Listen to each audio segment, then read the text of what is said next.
Hello friends, आज हम 6.6 केवी panel का हाई वोल्टेज टेस्ट करने के लिए जा रहे हैं। उसके लिए हमें 3 स्टेप फॉलो करने पड़ेंगे। Step 1 megger test, step 2 high voltage test, step 3 megger test. अब हम स्टार्ट करते हैं step 1 megger test. Megger test में हम मेगर को 2500 वोल्ट पे रखेंगे क्योंकि 6.6 केवी का पैनल है। उसके बाद हम उसका phase to earth megger test करेंगे। उसमें हमें 30 सेकंड तक उसका रीडिंग लेना है, R2 अर्थ, Y2 अर्थ और B2 अर्थ। इस तरह बारी बारी हर एक फेज का अर्थ के साथ हमें मेगा टेस्ट लेना है। उसके बाद हम phase to phase megger test लेंगे। तो phase to phase megger test में हम R2Y, Y2B और B2R ऐसा बारी बारी हर एक फेज का फेस टू फेज हम मेगा टेस्ट लेंगे। उसमें भी सेम हम 30 सेकंड तक होल्ड करेंगे और सारा हमारा देखो अभी रीडिंग आ रहा है, सब ओवरलोड आ रहा है, मतलब कि अबव 100 गीगा ओम। ठीक है, ये हमारा HV सोर्स अब रेडी है। तो स्टेप्स 2 HV टेस्ट स्टार्ट करते हैं। HV टेस्ट में हम 2 फेज को ग्राउंड करते हैं और तीसरे फेज के अंदर HV वोल्टेज को इंजेक्ट करते हैं। देखो हमने 2 फेज को ग्राउंड कर दिया है और जो तीसरा फेज है उसमें हम हाई वोल्टेज इंजेक्ट करेंगे। हाई वोल्टेज इंजेक्ट करने के बाद हम इस टेस्टिंग किट के अंदर देखेंगे कि कितना लीकेज करंट फ्लो हो रहा है। अगर लीकेज करंट ज़्यादा फ्लो हो रहा है तो मतलब कि ये पैनल ओके नहीं है। उसका भी एक स्टैंडर्ड लिमिट है, वो लिमिट के अंदर करंट फ्लो होना चाहिए। तो आइए अब हम टेस्ट शुरू करते हैं।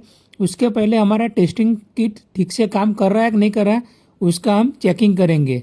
चेकिंग करने के लिए हम HV सोर्स को डिस्चार्ज रॉड की मदद से ग्राउंड करेंगे और फिर बाद में वोल्टेज इंजेक्ट करेंगे।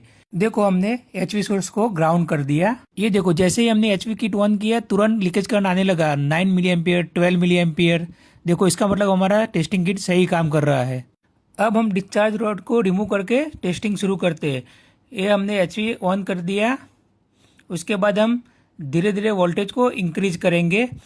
ये 6.6 केवी का है तो एज पर OEM रिकमेंडेशन हम 16 केवी पे इसका टेस्टिंग करेंगे। देखो हमने 16 केवी तक वोल्टेज उसका ले गए और मिली एम्पियर 3 मिली एम्पियर इसका लीकेज करंट आ रहा है। अभी हम इसको 1 मिनट तक होल्ड करके रखेंगे।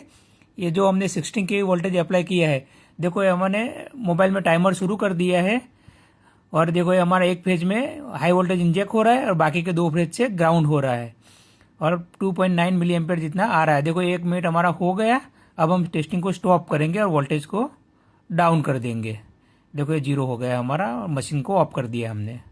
उसके बाद HV सोर्स और बस बार दोनों को डिस्चार्ज रॉड की मदद से ग्राउंड कर देना है, जिससे जो भी चार्ज है वो डिस्चार्ज हो जाएगा। अब हम दूसरे फेज में वोल्टेज इंजेक्ट करेंगे। उसके लिए हम पावर सोर्स को दूसरे फेज में लगाएंगे और बाकी के 2 फेज को हम ग्राउंड करेंगे।